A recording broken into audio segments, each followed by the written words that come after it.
जिस उपदेश से राम जी को राजकुमार भगवान राम बने, वो उपदेश आप सुन रहे हैं। कितना ऊंचा ग्रंथ है। इसको वाल्मीकि रामायण भी बोलते, योग वशिष्ठ महारामायण भी बोलते। राम तीर्थ ने इसी का बार बार अध्ययन किया था। ये आप भी शांत हो जाएंगे परमात्मा में, और दूसरों को भी शांति देने की क्षमता देने वाला ये सदग्रंथ है। इसको वेदांत का सिद्धांत ग्रंथ बोलते हैं। दूसरे होते प्रक्रिया ग्रंथ। ये करके फिर कब वो आचार्य बनो तब समझो, ये तो थोड़ा पढ़ो और फिर वही सिद्धांत की बात। तो बार बार योग वशिष्ठ महारामायण विचारने योग। ओम श्री सद्गुरु परमात्मने नमः। श्री वशिष्ठ जी बोले, हे राम जी,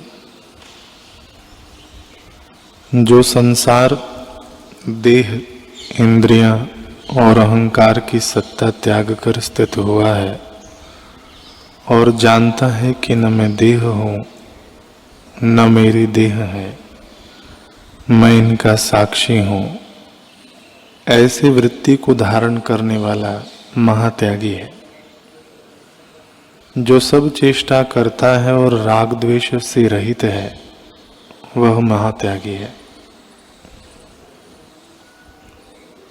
जो प्राप्त हुए शुभ अशुभ को अहंकार से रहित होकर करता है, वह महात्यागी है। जो मन, इंद्रिय और देह की भी इच्छा से रहित है, वह सब चेष्टाएं करने पर भी महात्यागी है। जो पुरुष समचित्त, इंद्रियजित और क्षमावान है, वह महात्यागी है। हे राम जी, जिस पुरुष ने धर्म की देह और संसार में मद, मान, मनन इत्यादि कल्पना का त्याग किया है, वह महात्यागी है। एक उपाय तुझसे कहता हूं, उसे कर, जिसमें तेरे दुख नष्ट हो जावे। एक वस्तु जो अहम अभिलाषा सहित वासना है, उसका त्याग कर। फिर जहां इच्छा हो वहां विचर, तुझे दुख का स्पर्श न होगा। संकल्प ही उपाधि है और कोई उपाधि नहीं। ओम श्री सद्गुरु परमात्मने नमः। मुनि बोले, हे राजन, निस्पंद होकर देखेगा तो स्पंदन में भी वही भासित होगा, और स्पंदन निस्पंदन तुल्य ही जान पड़ेंगे। जो समाधि में होगा अथवा चेष्टा करेगा तो भी तुल्य होगी, और न समाधि में शांति भासित होगी न चेष्टा में दुख होगा। दोनों में एक रस रहेगा। हे राजन, देना अथवा लेना, यज्ञ, दान आदि क्रियाएं, जो कुछ प्रकृत आचार प्राप्त हो, उसको मर्यादा और शास्त्र की विधि से कर, पर निश्चय आत्म स्वरूप में ही रख। जैसे नट तरह तरह के स्वांग भरकर संपूर्ण चेष्टाएं करता है, पर उसमें निश्चय नटत्व ही का रहता है, वैसे ही तू भी सब चेष्टाएं कर, पर उसके अभिमान और संकल्प से रहित हो। ग्रहण अथवा त्याग जो कुछ स्वाभाविक रूप से प्राप्त हो, उसमें ज्यों का त्यों रहे। जब निर्विकल्प होकर अपने स्वरूप को देखेगा, तब उत्थान काल में भी तुझे आत्मा ही दिखेगा। जैसे जल के जाने से तरंग, फेन, बुलबुले आदि सब जल ही भासित होते हैं, वैसे ही तू आत्मा को जानेगा, तब संसार भी आत्मरूप ही दिखेगा। जो आत्मा को नहीं जानता, उसको जगत ही दिखता है और उससे वह दुख पाता है। इससे तू अंतर्मुख हो और संकल्प को त्याग कर परम निर्वाण अच्युत पद में स्थित हो रहे। ओम श्री सद्गुरु परमात्मने नमः।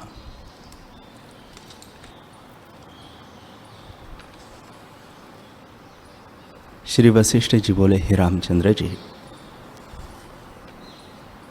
वासना रूपी कलंक से जीव घिरा हुआ है और देह रूपी मंदिर में बैठकर अनेक भ्रम के दृश्य देखता है।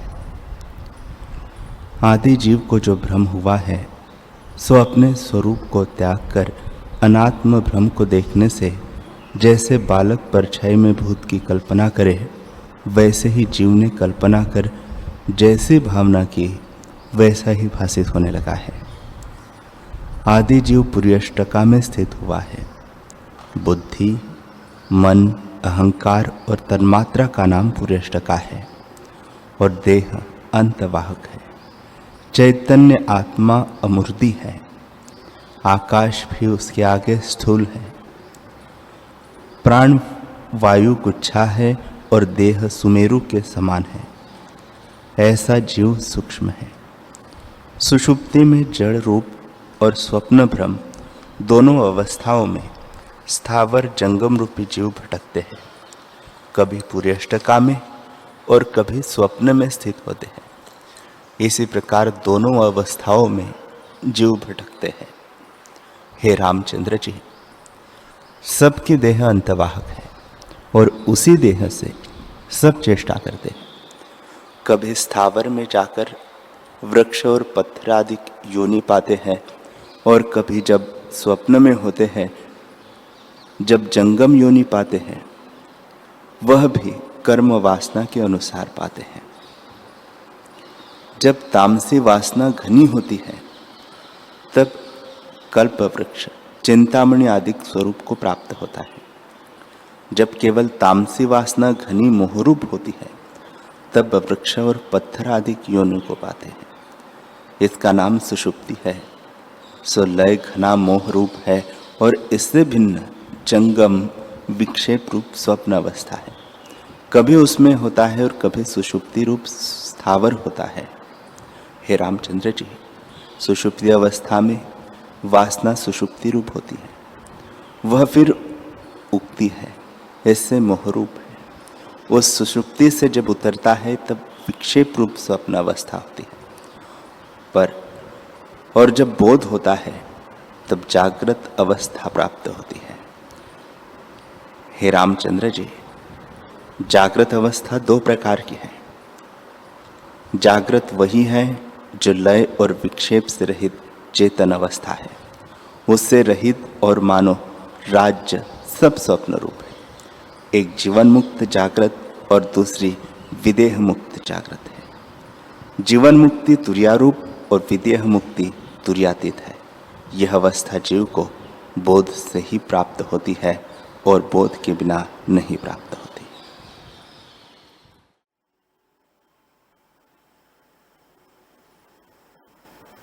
श्री योग वासिष्ठ महारामायण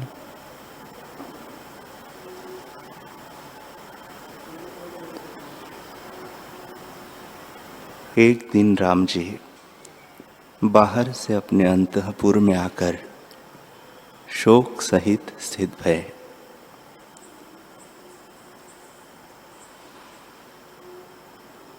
राजकुमार अपनी सब चेष्टा और इंद्रियों के रस संयुक्त विषयों को त्याग बैठे और उनका शरीर दुर्बल होकर मुख की कांति घट गई। जैसे कमल सूखकर पीतवर्ण हो जाता है, वैसे ही राम जी का मुख पीला हो गया।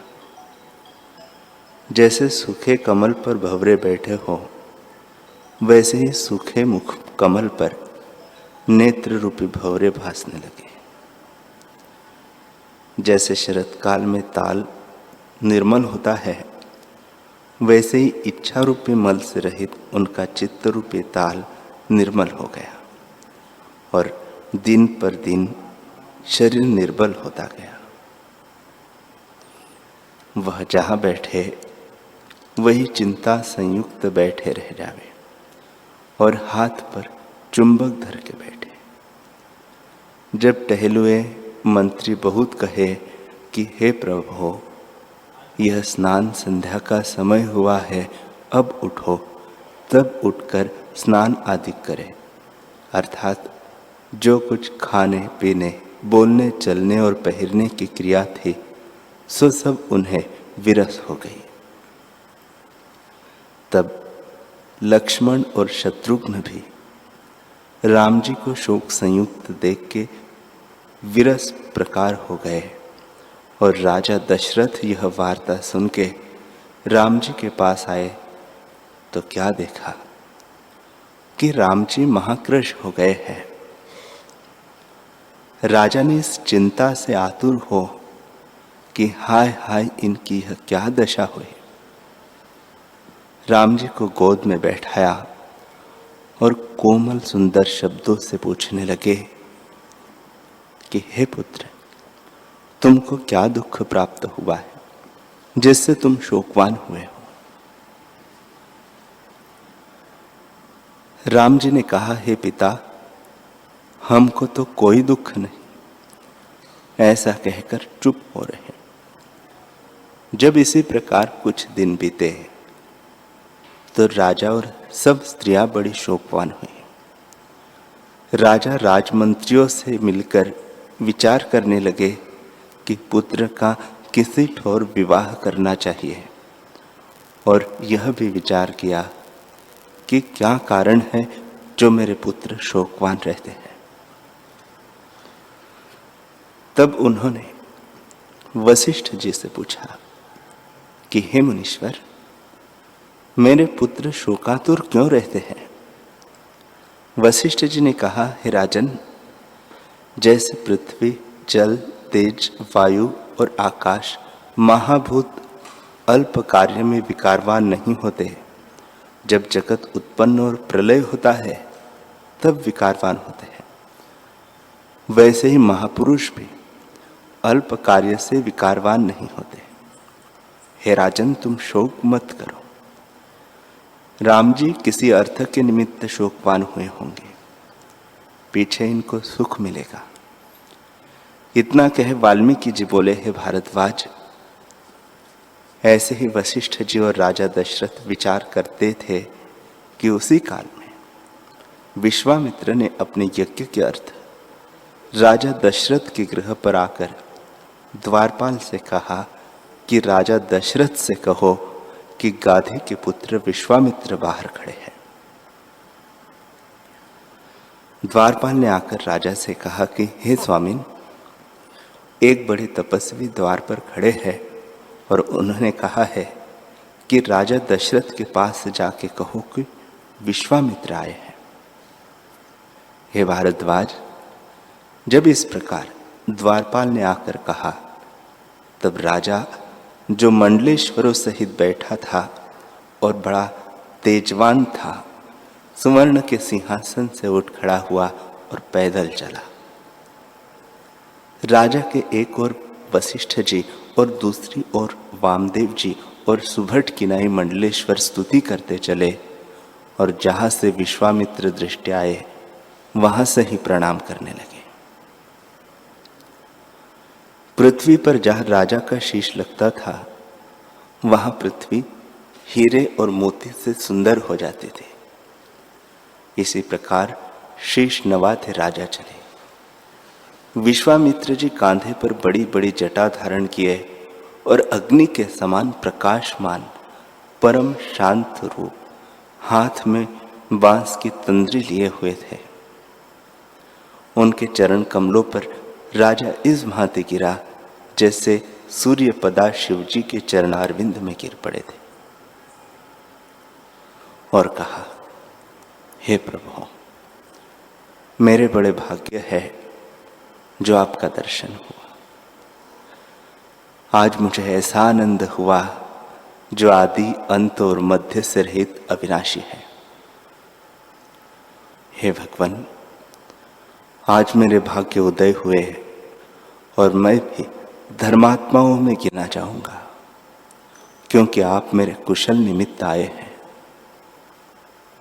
हे भगवान,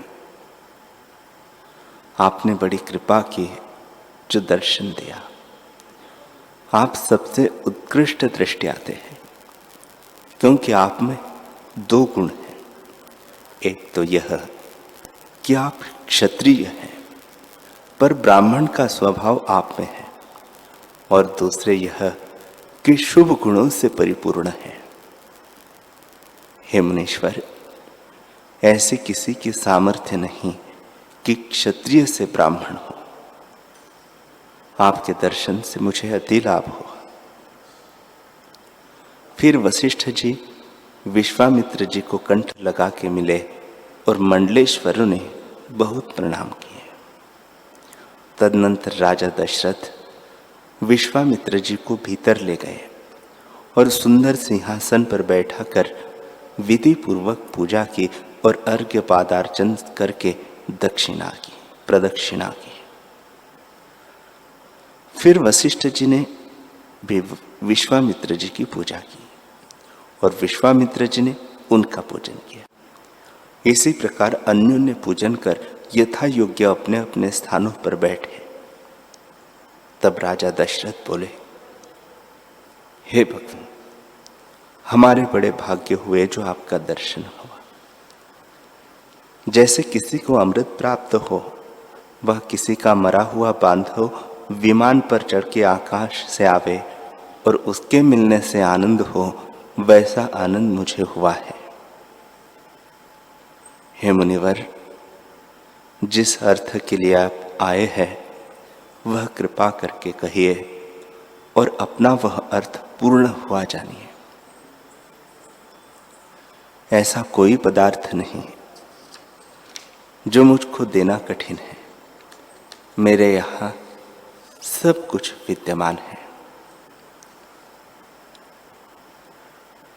वाल्मीकि जी बोले, हे भारद्वाज, जब इस प्रकार राजा ने कहा तो मुनियों में शार्दुल विश्वामित्र जी ऐसे प्रसन्न हुए जैसे चंद्रमा को देखकर क्षीर सागर उमड़ता है। उनके रोम खड़े हो आए और कहने लगे, हे राज शार्दुल, तुम धन्य हो। ऐसे तुम क्यों न कहो। तुम्हारे में 2 गुण हैं। एक तो यह कि तुम रघुवंशी हो और दूसरे यह कि वशिष्ठ जी जैसे तुम्हारे गुरु है जिनकी आज्ञा में चलते हो। अब जो कुछ मेरा प्रयोजन है वह प्रकट करता हूं। मैंने दशगात्र यज्ञ का आरंभ किया है। जब यज्ञ करने लगता हूं तब खर और दूषण निशाचर आकर विध्वंस कर जाते हैं और मांस, हाड़ और रुधिर डाल जाते हैं, जिससे वह स्थान यज्ञ करने योग्य नहीं रहता। और जब मैं और जगह जाता हूं तो वहां भी वे उसी प्रकार अपवित्र कर जाते हैं। इसलिए उनके नाश करने के लिए मैं तुम्हारे पास आया हूं। कदाचित यह कहिए कि तुम भी तो समर्थ हो। तो हे राजन, मैंने जिस यज्ञ का आरंभ किया है उसका अंग क्षमा है। जो मैं उसको शाप दूं तो वह भस्म हो जावे, पर शाप क्रोध बिना नहीं होता। जो मैं क्रोध करूं तो यज्ञ निष्फल होता है, और जो चुप कर रहूं तो राक्षस अपवित्र वस्तु डाल जाते हैं। इससे अब मैं आपकी शरण आया हूं। हे राजन, अपने पुत्र राम जी को मेरे साथ भेज दो। वह राक्षसों को मारे और मेरा यज्ञ सफल हो। यह चिंता तुम न करना कि मेरा पुत्र अभी बालक है। यह तो इंद्र के समान शूरवीर है। जैसे सिंह के सम्मुख मृग का बच्चा नहीं ठहर सकता, वैसे ही इसके सम्मुख राक्षस न ठहर पाएंगे। इनको मेरे साथ भेजने से तुम्हारा यश और धर्म दोनों रहेंगे और मेरा कार्य होगा, इसमें संदेह नहीं है। हे राजन, ऐसा कार्य त्रिलोकी में कोई नहीं जो राम जी न कर सके। इसलिए मैं तुम्हारे पुत्र को लेने आया हूं। यह मेरे हाथ से रक्षित रहेगा और कोई विघ्न न होने दूंगा। जैसे तुम्हारे पुत्र है, मैं और वशिष्ठ जी जानते हैं, और ज्ञानवान भी जो त्रिकालदर्शी है जानेंगे, और किसी के सामर्थ्य नहीं जो इनको जाने। हे राजन, जो समय पर कार्य होता है वह थोड़े ही परिश्रम से सिद्ध होता है, और समय बिना बहुत परिश्रम करने से भी नहीं होता। खर और दूषण प्रबल दैत्य है, मेरे यज्ञ को खंडित करते हैं। जब राम जी जावेंगे तब वह भाग जावेंगे, इनके आगे खड़े न रह सकेंगे। जैसे सूर्य के तेज से तारांगण का प्रकाश क्षीण हो जाता है, वैसे ही राम जी के दर्शन से वे स्थित न रहेंगे। इतना कहकर वाल्मीकि जी बोले, हे भारद्वाज, जब विश्वामित्र जी ने ऐसा कहा तब राजा दशरथ चुप होकर गिर पड़े और एक मुहूर्त पर्यंत पड़े रहे।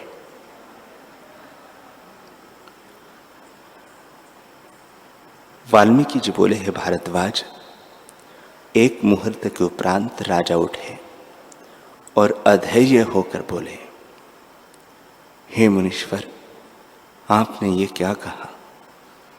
राम जी तो अभी कुमार हैं, अभी तो उन्होंने शस्त्र और अस्त्र विद्या नहीं सीखी, बल्कि फूलों की शैया पर शयन करने वाले, अंतःपुर में स्त्रियों के पास बैठने वाले और बालकों के साथ खेलने वाले हैं। उन्होंने कभी भी रणभूमि नहीं देखी और न भ्रुकुटी चढ़ा के कभी युद्ध ही किया। वह दैत्यों से क्या युद्ध करेंगे? कभी पत्थर और कमल का भी युद्ध हुआ है। हे मुनीश्वर, मैं तो बहुत वर्षों का हुआ हूं। इस वृद्ध अवस्था में मेरे घर में 4 पुत्र हुए हैं। उन चारों में राम जी अभी 16 वर्ष के हुए हैं और मेरे प्राण हैं। उनके बिना मैं एक क्षण भी नहीं रह सकता। जो तुम उनको ले जाओगे तो मेरे प्राण निकल जाएंगे। हे मुनीश्वर, केवल मुझे ही उनका इतना स्नेह नहीं, किंतु लक्ष्मण, शत्रुघ्न, भरत और माताओं के भी प्राण हैं। जो तुम उनको ले जाओगे तो सब ही मर जाएंगे। जो तुम हमको राम जी के वियोग से मारने आए हो तो ले जाओ। हे मुनीश्वर, मेरे चित्त में तो राम जी पूर्ण हो रहे हैं, उनको मैं आपके साथ कैसे दूं? मैं तो उनको देखकर प्रसन्न होता हूं। राम जी के वियोग से मेरे प्राण कैसे बचेंगे? हे मुनीश्वर, ऐसी प्रीति मुझे स्त्री, धन और पदार्थों की नहीं, जैसे राम जी की है। मैं आपके वचन सुनकर अति शोकवान हुआ हूं। मेरे बड़े अभाग्य उदय हुए जो आप इस निमित्त आए हैं। मैं राम जी को कदापि नहीं दे सकता। जो आप कहिए तो मैं एक अक्षौहिणी सेना, जो अति शूरवीर और शस्त्र अस्त्र विद्या से संपन्न है, साथ लेकर चलूं और उनको मारूं। पर जो कुबेर का भाई और विश्रवा का पुत्र रावण हो तो उससे मैं युद्ध नहीं कर सकता। पहले मैं बड़ा पराक्रमी था, ऐसा कोई त्रिलोकी में न था जो मेरे सामने आता। पर अब वृद्ध अवस्था प्राप्त होकर देह जर्जर हो गई है।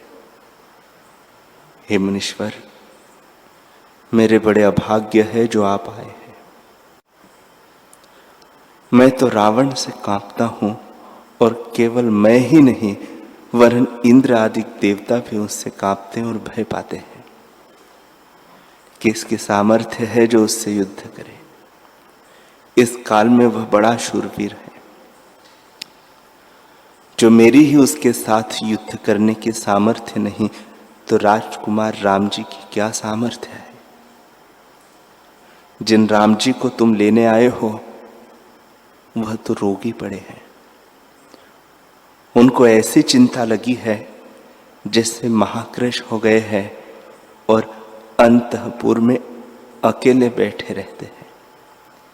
खाना पीना इत्यादि जो राजकुमारों की चेष्टाएं हैं वह भी सब उनको बिसर गई है और मैं नहीं जानता कि उनको क्या दुख हुआ है।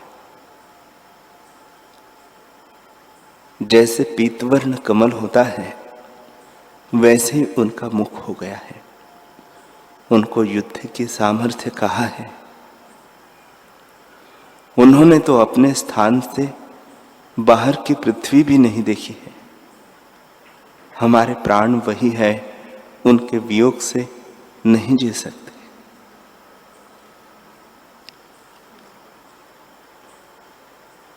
वाल्मीकि जी बोले कि जब इस प्रकार दशरथ जी ने महादीन और अधैर्य होकर कहा तो विश्वामित्र जी क्रोध करके कहने लगे कि हे राजन, तुम अपने धर्म को स्मरण करो।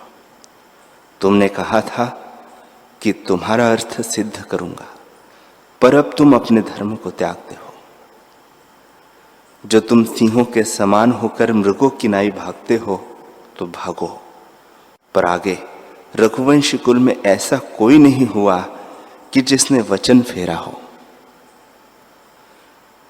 जो तुम करते हो सो करो, हम चले जावेंगे, परंतु यह तुमको योग्य न था, क्योंकि शून्य ग्रह से शून्य ही होकर जाता है। तुम बसते रहो और राज्य करते रहो, जैसे कुछ होगा हम समझ लेंगे।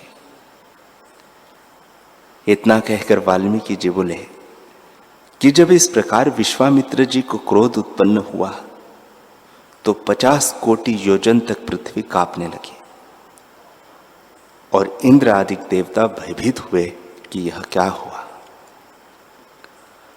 तब वशिष्ठ जी बोले, हे राजन, इक्ष्वाकु कुल में सब परमार्थी हुए हैं और तुम अपना धर्म क्यों त्यागते हो? मेरे सामने तुमने विश्वामित्र जी से कहा है कि तुम अर्थ पूरा करूंगा, कि तुम्हारा अर्थ पूरा करूंगा, पर अब क्यों भागते हो? राम जी को तुम इनके साथ कर दो, यह तुम्हारे पुत्र की रक्षा करेंगे। इस पुरुष के सामने किसी का बल नहीं चलता, यह साक्षात ही काल की मूर्ति है।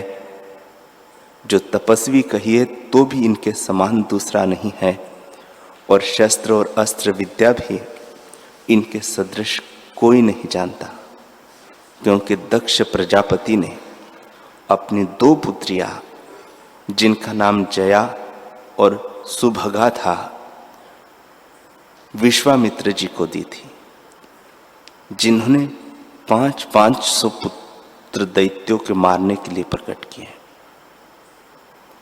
वे दोनों इनके सम्मुख मूर्ति धारण करके स्थित होती है। इससे इनको कौन जीत सकता है? जिसके साथी विश्वामित्र हो उनको किसी का भय नहीं। आप इनके साथ अपना पुत्र निसंशय होकर, किसी का सामर्थ्य नहीं कि इनके होते तुम्हारे पुत्र को कुछ कह सके।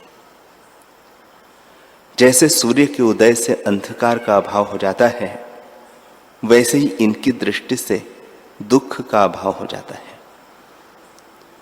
हे राजन, इनके साथ तुम्हारे पुत्र को कोई खेद न होगा। तुम इक्ष्वाकु के कुल में उत्पन्न हुए हो और दशरथ तुम्हारा नाम है। जो तुम ऐसे हो, अपने धर्म में स्थित न रहे तो और जीवों से धर्म का पालन कैसे होगा? जो कुछ श्रेष्ठ पुरुष चेष्टा करते हैं उनके अनुसार और जीव भी करते हैं। जो तुम अपने वचनों का पालन न करोगे तो और किसी से क्या होगा? तुम्हारे कुल में अपने वचन से कोई नहीं फिरा, इससे अपने धर्म का त्याग करना योग्य नहीं। यदि तुम दैत्यों के भय से शोकवान हो तो मत हो। कदाचित मूर्तिधारी काल आकर स्थित हो तो भी विश्वामित्र के होते तुम्हारे पुत्र को कुछ भय न होगा। तुम शोक मत करो और अपने पुत्र को इनके साथ कर दो। जो तुम अपना पुत्र न दोगे तो तुम्हारा 2 प्रकार का धर्म नष्ट होगा। एक धर्म यह कि कूप, बावली और तालाब जो बनवाए हैं उनका पुण्य नष्ट हो जाए। दूसरे यह कि तप, व्रत, यज्ञ, दान, स्नान आदि क्रिया का फल भी नष्ट होकर तुम्हारा गृह अर्थहीन हो जाएगा। इससे मोह और शोक को छोड़ और धर्म को स्मरण करके राम जी को इनके साथ कर दो तो तुम्हारे सब कार्य सफल होंगे। हे राजन, इस प्रकार जो तुम्हें करना था तो प्रथम ही विचार कर कहते, क्योंकि विचार किए बिना काम करने का परिणाम दुख होता है। इतना कहकर वाल्मीकि जी बोले, हे भारद्वाज, जब इस प्रकार वशिष्ठ जी ने कहा तो राजा दशरथ धैर्यवान हुए और भृत्यों में जो श्रेष्ठ वृद्ध था उसको बुलाकर कहा, हे महाबाहु, राम जी को ले आओ। उनके साथ जो चाकर बाहर आने जाने वाला और छल से रहित था, राजा की आज्ञा लेकर राम जी के निकट गया और एक मुहूर्त पीछे आकर कहने लगा, हे देव, राम जी तो बड़ी चिंता में बैठे हैं। जब मैंने राम जी से बारंबार कहा कि चलिए, तब वे कहने लगे कि चलते हैं। ऐसे ही कह कह चुप हो रहते हैं। दूत का यह वचन सुन राजा ने कहा कि राम जी के मंत्री और सब नौकरों को बुलाओ। और जब वे सब निकट आए तो राजा ने आदर और युक्तिपूर्वक कोमल और सुंदर वचन मंत्री से इस भांति कहा कि हे राम जी के प्यारे, राम जी की क्या दशा है और ऐसी दशा क्यों कर हुई है, सब क्रम से कहो।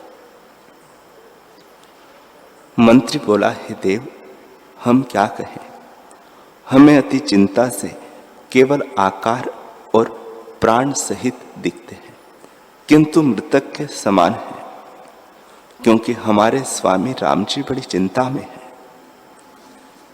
हे राजन, जिस दिन से रघुनाथ जी तीर्थ करके आए हैं उस दिन से चिंता को प्राप्त हुए हैं।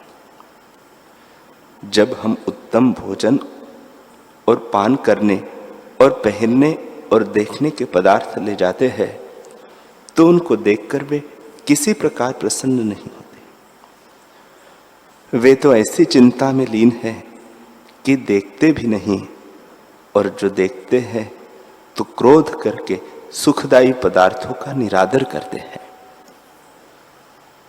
अंतःपुर में उनकी माता नाना प्रकार के हीरे और मणि के भूषण देती है तो उनको भी डाल देते हैं अथवा किसी निर्धन को दे देते हैं।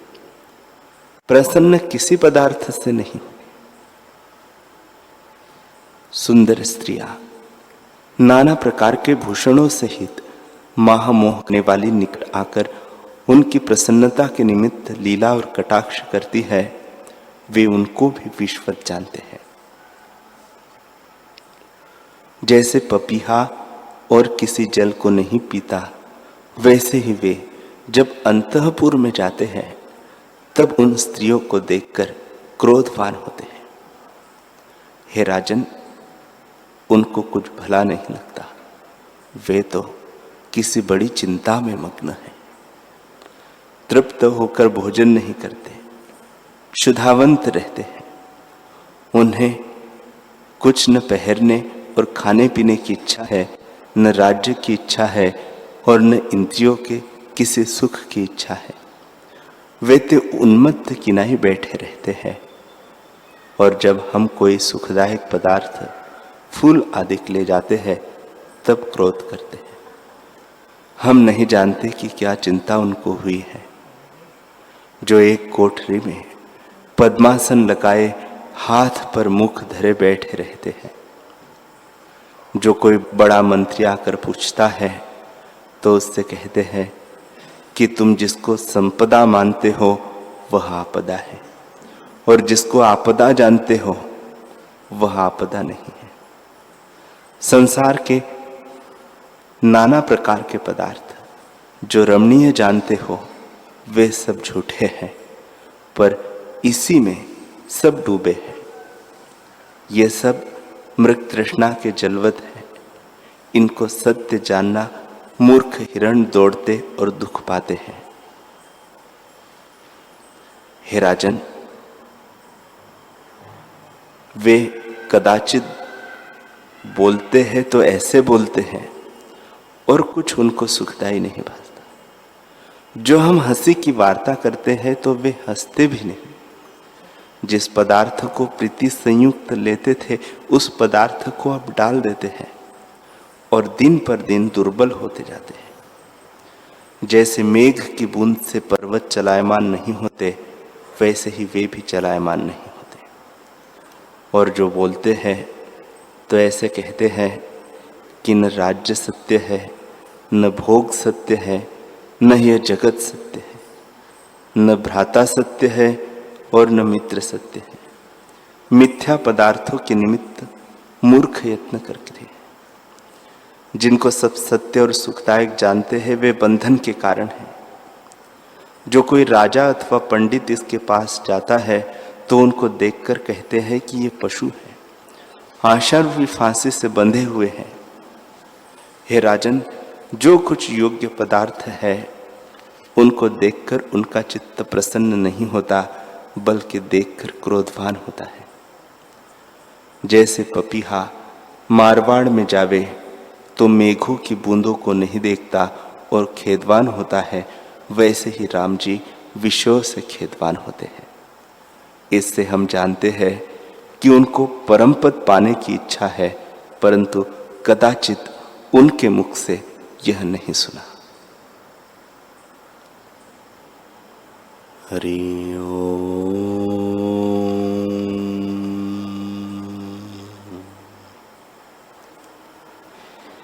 हरि ओम।